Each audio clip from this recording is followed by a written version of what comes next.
अपना टायर का उनका बिजनेस था एंड वो कुछ इस तरह का सिस्टम बना लिया था कि वो अपने आप चलता रहता था और उनको जैसे होता है रजवाड़ों में शिकार विकार का शौक वो था उनको ज़बरदस्त शिकार का शौक था। या मुझसे हमेशा कहते थे वो करने को, लेकिन मैं बंदूक चलाने में तो इंटरेस्टेड था लेकिन जानवर मारने का मुझे न खाने का था। तो अक्सर कहा करते थे मेरे फादर के पठानों के घर में ब्राह्मण पैदा हुए। तो आपके पिताजी को शिकार का शौक था, तो आपको क्या शौक था? आपने कहा आपको शिकार का शौक नहीं था। मुझे था पतंगबाजी का, स्विमिंग करने का। स्विमिंग मुझे आती नहीं थी, तो हम लोग छोटा जब हमारा सब पहला घर था उसमें मेरी मदर कहती थी कि अपना घर ख़रीद लो, मेरे फादर को बार बार बोलती थी ख़रीद लो। तो हमें अंदाज़ा था कि वहाँ जो है स्विमिंग पूल भी होगा घर के पास। तो स्विमिंग पूल होगा तब होगा, लेकिन हम लोग वहीं हवा में तैरने की कोशिश प्रैक्टिस किया करते थे छोटे घर में। हवा में ऐसे ऐसे ऐसे ऐसे बहुत देर चलता रहता था वो गेम। तो अभी हम जहाँ चलेंगे ये वो जगह है? ये वो जगह है जो हमारा पहला खरीदा हुआ घर था। अच्छा। बचपन के छोटे कदमों को मकान भी महल जैसा लगता है। इरफान का वो महल अब नहीं रहा, लेकिन आज उनकी मौजूदगी ने मानो फिर से उन यादों को जिंदा कर दिया हो।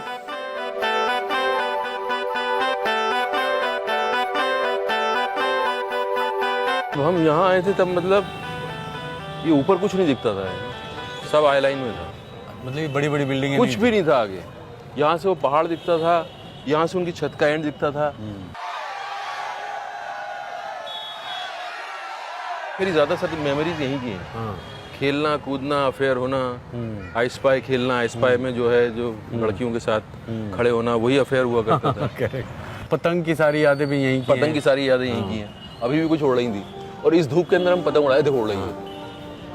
अरे वाह। और इस धूप में हम ऐसे ही छत ऊपर करके पतंग उड़ाया करते थे। तो यहाँ जब आप लोग आए तो उस समय परिवार में घर में कितने लोग थे? मेरी सिस्टर थी बड़ी, दो छोटे भाई थे, मदर एंड फादर। सिस्टर की शादी भी यहीं हुई। अच्छा। फादर की डेथ भी यहीं हुई। मैंने एक्टर बनने का सपना भी यहाँ देखा।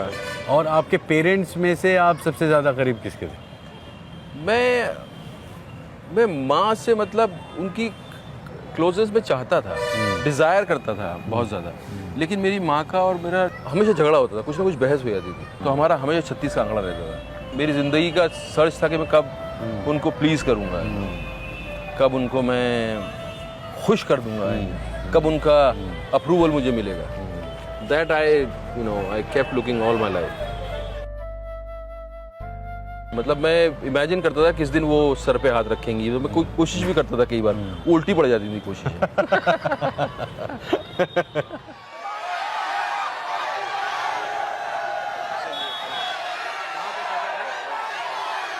जयपुर में अगर इरफान का बचपन गुजरा है तो टोंक में उसकी आजादी। इरफान के नानी का घर टोंक, जहां आज भी ये खींचे चले आते।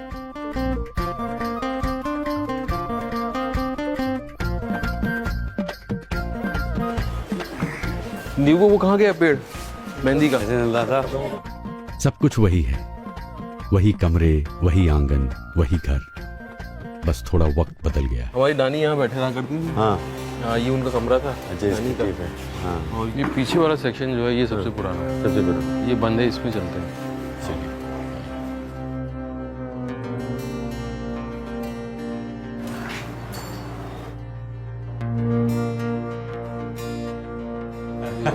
क्या बात है।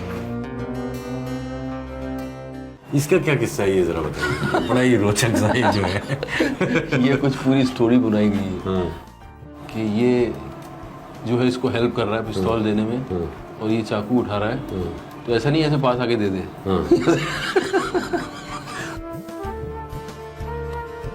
हमारे यहाँ भी कहते हैं कि अगर बच्चे को बिगाड़ना हो तो ननिहाल रहे तो नानी मुझे अपने पास रख लेती थी कई दिनों तक। मुझे आज तक याद है जब पहली बार मैंने, जैसे बोलते हैं कमरबंद नाड़ा जो बांधना होता है, मुझे नहीं आता था जब, मुझे याद है आज तक। तो मैं ऐसे पकड़े खड़ा रहता था और फिर वो आके बांधती हुई, यही मैंने सीखा था, ये भी मुझे याद है। कैसे गिठान लगाना है, वो मेमोरी मेरी अभी तक है। पता नहीं क्यों मेरे से उसकी ट्यूनिंग ऐसी थी, कुछ भी डिस्प्यूट होता था, she could see my point of view. आप सबसे लाडले थे उनको? सबसे ज़्यादा लाडला। तो पीस मुझे याद है कि कितना मुझे सुकून मिलता था। मतलब यार कुछ नहीं करने को, कुछ नहीं है, और उसके बावजूद मैं भरा हुआ हूँ पुराना अंदर से। उस पीस का एहसास मुझे आई थिंक कभी नहीं हुआ उसमें। अभी भी जैसे मैं याद कर रहा हूँ तो आई कैन फील दैट कि कितना सिक्योर मैं महसूस करता था।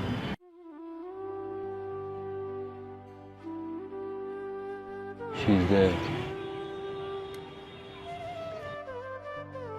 इरफान को नानी बड़ी हिफाजत से रखती थी, उनकी हर इच्छा को पूरा करती थी। लेकिन वो जगह जहां से इरफान के अभिनय का सफर शुरू हुआ, रविंद्र मंच। तो ये वो जगह ये वो जगह है। आपका पहला नाटक? पहला नाटक ना, वो जलते बदन इस तरह का नाम होता है थिएटर का। तो उसमें एक बार मुझे मेन रोल मिल गया था। मुझे इसकी शुरुआत पता है कि कोई फिल्मी गाना बजना था, ये लाल रंग का मुझे टाइप, कब मुझे छोड़ेगा, और शॉल पहने रहना है आपको। उधर से डायरेक्टर इशारा करेगा, वहाँ ट्रांजिस्टर रखा हुआ है, और जो आपके हाथ में शराब का ग्लास है उसे जोर से मारना है, और गाना रुक जाएगा, उसके बाद सीन शुरू होगा। तो वो चलता रहा, मैं आधी एक्टिंग करूँ, उधर से हूटिंग हो रही है, चिल्ला रहे हैं लोग, क्योंकि उनको थिएटर देखना नहीं, उनको मजा लेना है। ओ देख इसको देख, ये गाने क्यों गा रहा है? अरे गिर जाएगा क्या, अरे क्या पी रहा है। मेरे फादर उस शो में आए थे, मैंने आज तक याद नहीं उनका रिएक्शन क्या था। नाटक तो आप कर ही रहे थे, लेकिन ये एनएसडी जाने की क्या मतलब धुन, शौक? यहाँ उतना एक्सपोजर था नहीं, और किसी ने बताया था कि एक स्कूल है दिल्ली में, वहाँ नसीर साहब तो, ओमपुरी नसीर को तो आपने देखा है, उसके अलावा जो एक्टर्स हैं, मतलब जब गाते हैं स्टेज पे तो ये हो जाता है, वो हो जाता है। तो फिर धुन लग गई थी यार, I have to learn this craft, किसी भी हाल में जाके वहाँ मुझे जाना है। और मेरी ज़िंदगी तब यहाँ एंड फिनिश। मैं एनएसडी में एडमिशन हुआ और मेरा जन्म हुआ, उससे पहले मैं अंडे में था। तो आपके पिताजी तो आपके नहीं रहे थे, आपकी माताजी का क्या रिएक्शन था? क्या पहले तो उनको लगा कि ये लेक्चरर बन जाएगा, यहाँ आएगा। फिर लगा कि कब आएगा, अरे तो बम्बई चला गया, वो तो एक्टर बन गया। अब जब कभी लोग आते भी हैं घर पे मिलने, और इस तरह का वो देखती हैं कि इतना हुजूम है, उनसे पूछो कि क्या ठीक लग रहा है, वो तो कहती हैं कि मतलब जिस शहर में तू गया उस शहर को मैं आग लगा दूंगी, मेरा बस चले तो। मेरा भाई वहाँ चला गया था, वो छिन गया, तू गया, तू भी छिन गया।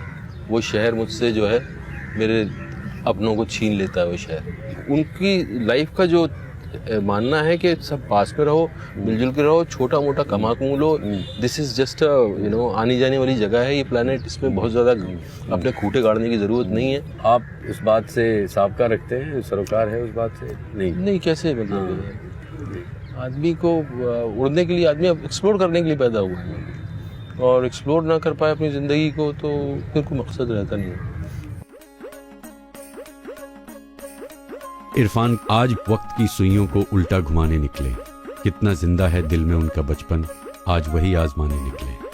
पतंगबाजी का मुझे शौक था बहुत ज़्यादा, जब भी मौका मिलता है।